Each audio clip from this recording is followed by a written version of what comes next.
So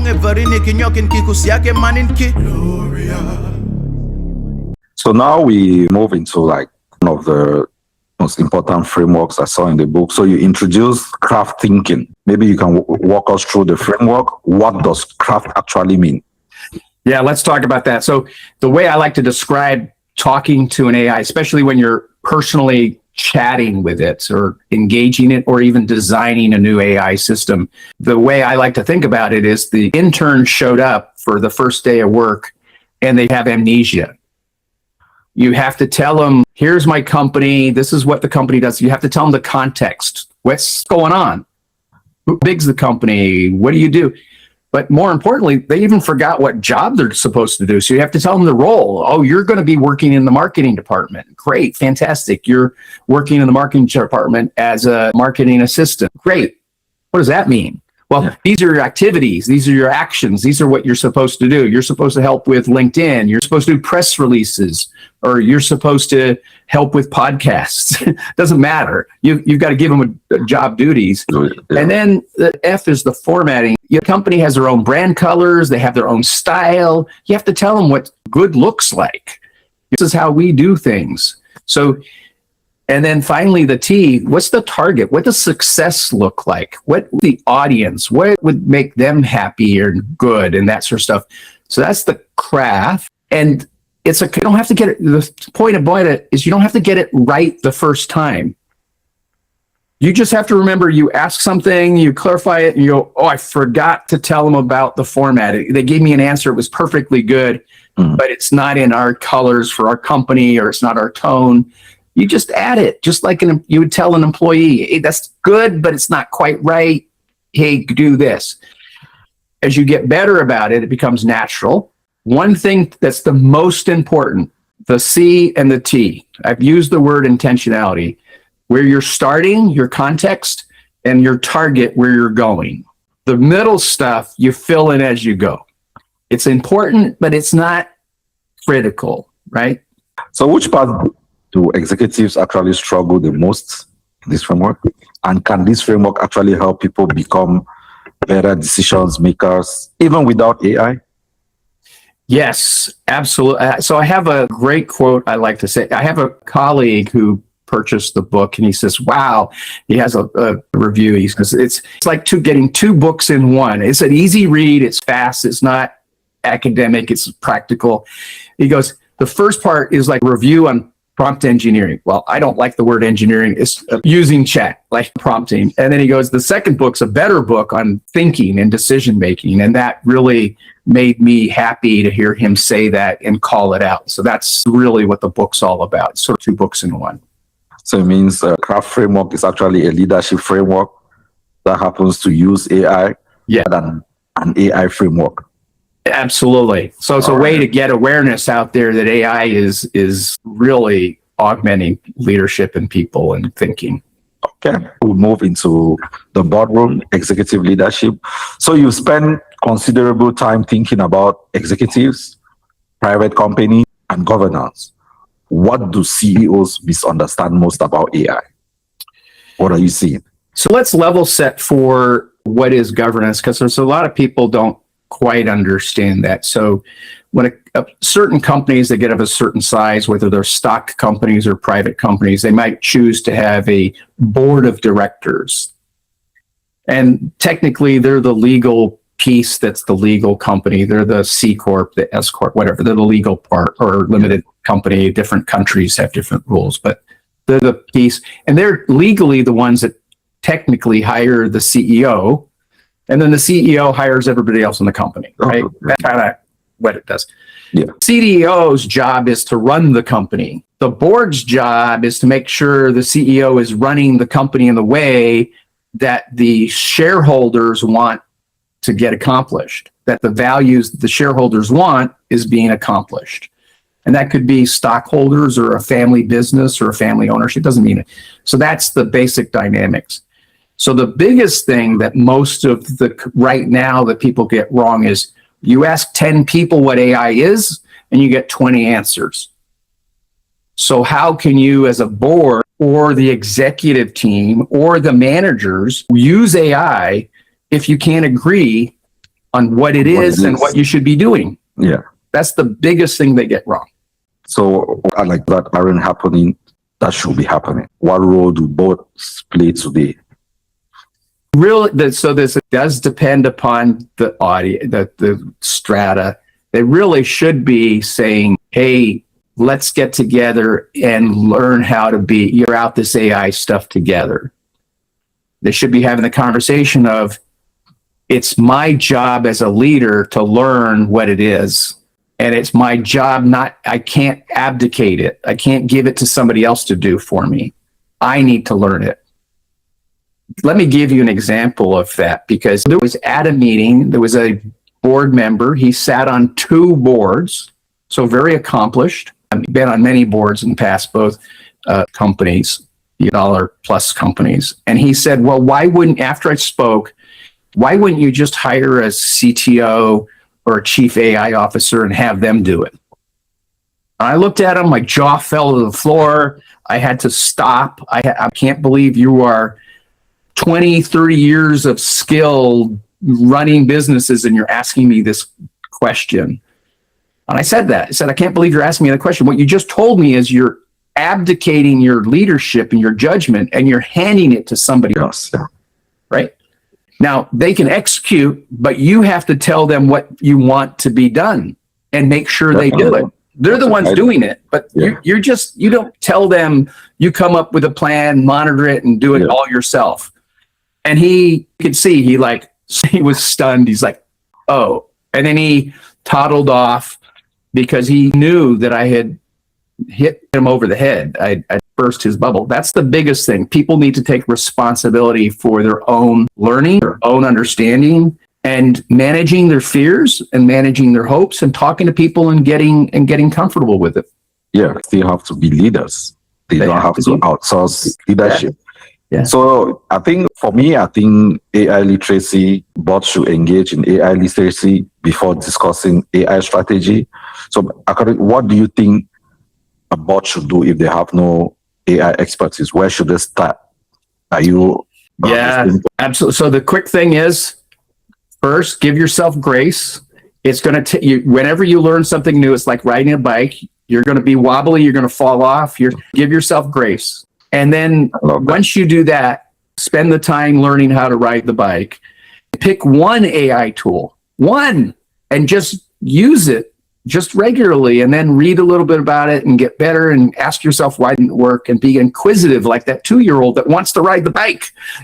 Once you do that, that's the best thing, is learn a little bit, and then suddenly you'll realize, wow, it's an unlock. You're suddenly doing things you never thought you could do. Yeah. Now back to the book. One phrase from your work really actually stayed with me. You're telling leaders to remain the author of their decisions. And I think the example that you just mentioned earlier on is about that. Can you go a little bit deeper, explain the idea? Yeah, back to if you push the easy button and just have AI tell you the answer, you're not author of your decision. You just outsourced it to a machine, or the machine that somebody else programmed. So when you buy an AI system and put it in whatever ERP or CRM system, enterprise resource planning or customer relationship management software, you add it to those, you better understand how it's making those choices, because you just bet your company on them doing a good job.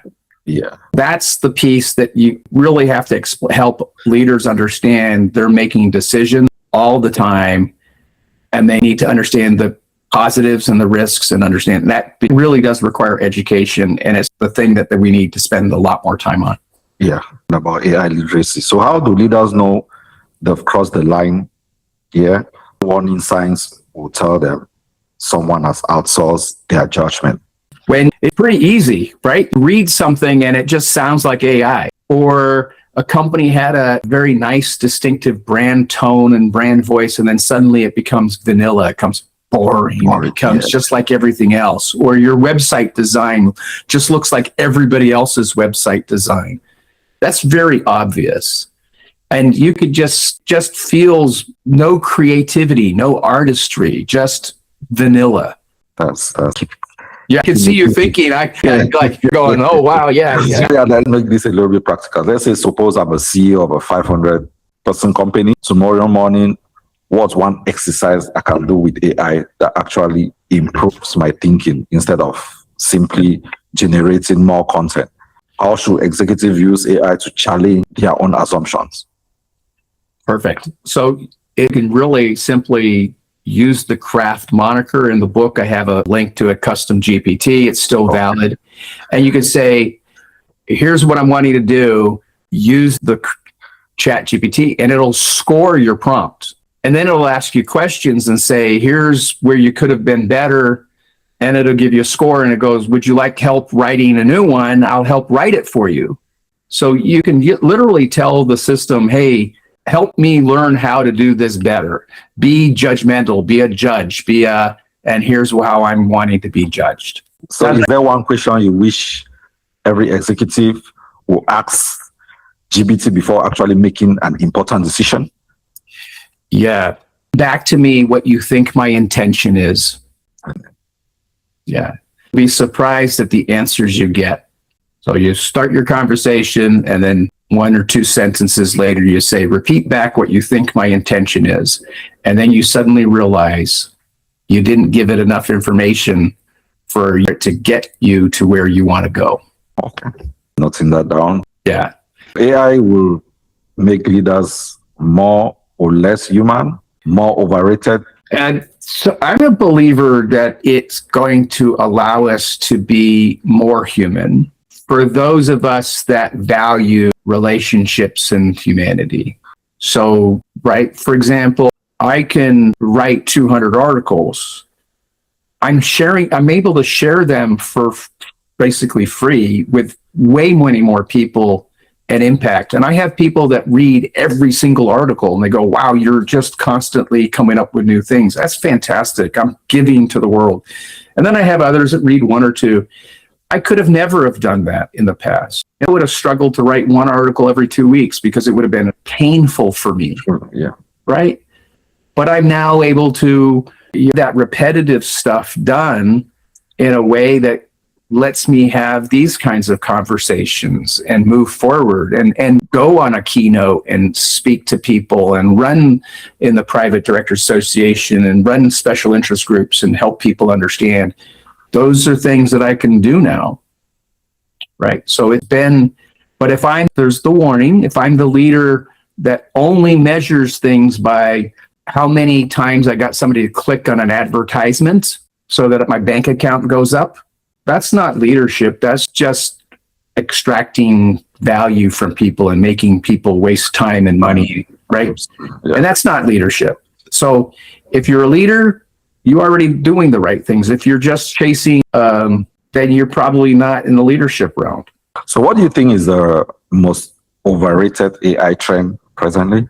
The most overrated AI trend is rushing to prove ROI, because most of the companies have rushed to implement.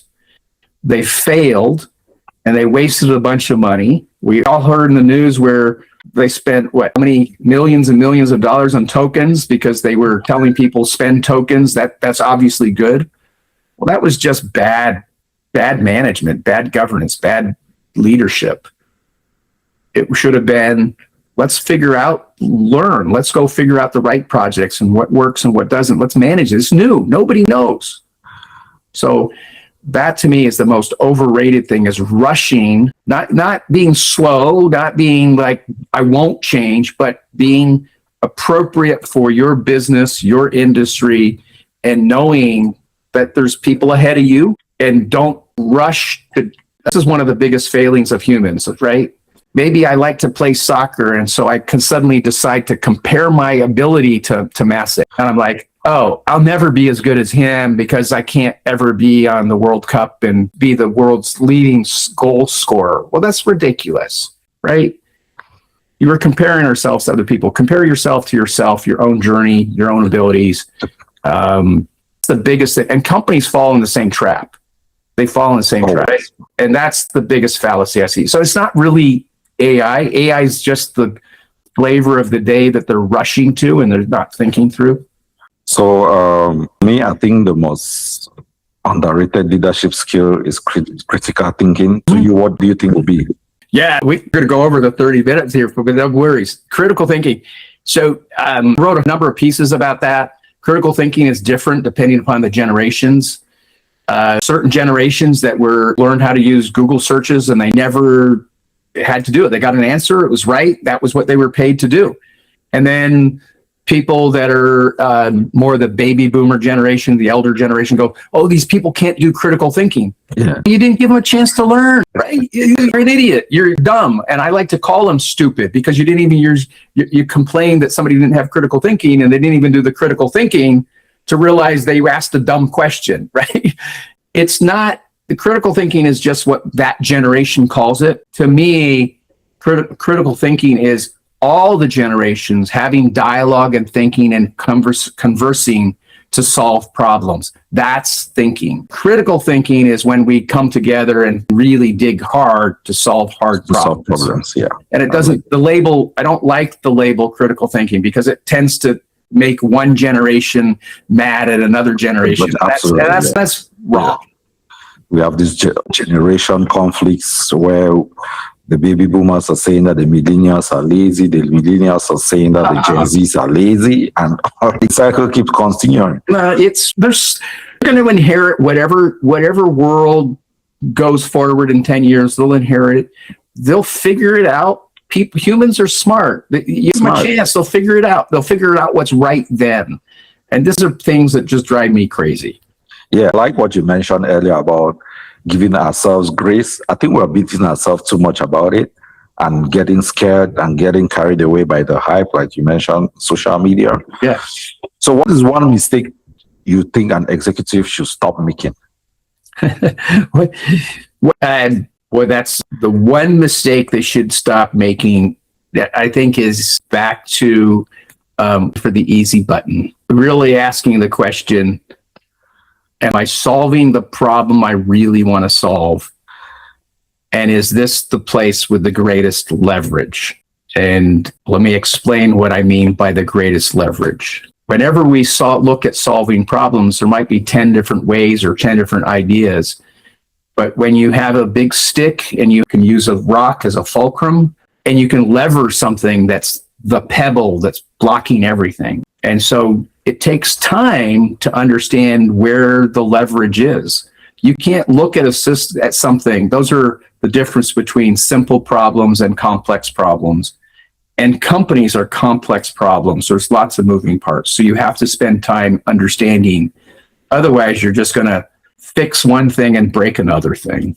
So what is one prediction, if I try to predict what is going to happen in the business world over the next 5 years? What are you going to say? I will predict that. So first off, every prediction I've made about AI has been faster than I predicted. Okay, the first one.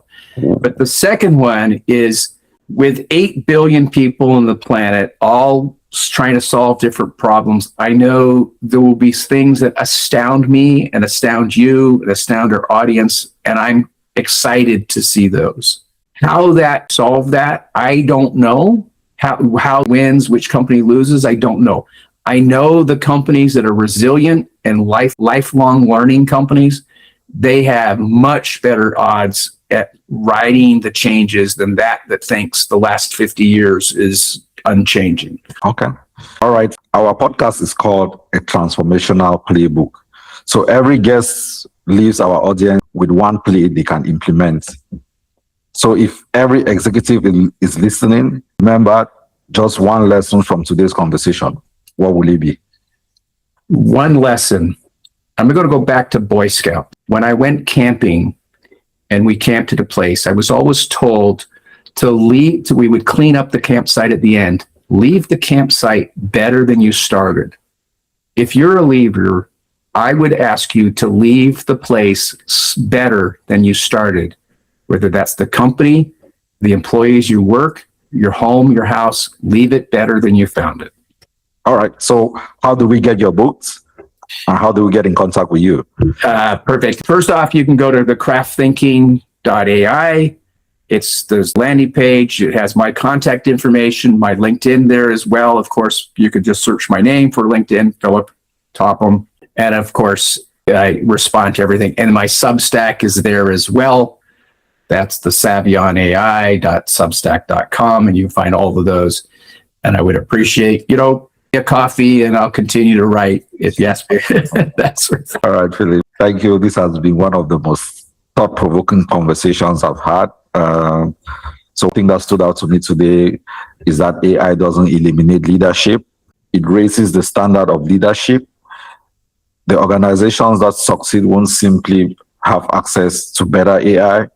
They'll have leaders who ask better questions, think more critically, and remain accountable for the decisions they make. Philip, thank you very much for joining us. Thank you. That was a wonderful summary. Thank you, Eric. It's been a pleasure to share with you and your audience some of my lifetime's experiences and my learning of AI. Yeah, thank you. So if you enjoyed today's episode, please subscribe to AI Transformational Playbook on YouTube, Spotify, Apple Podcasts, or wherever you listen.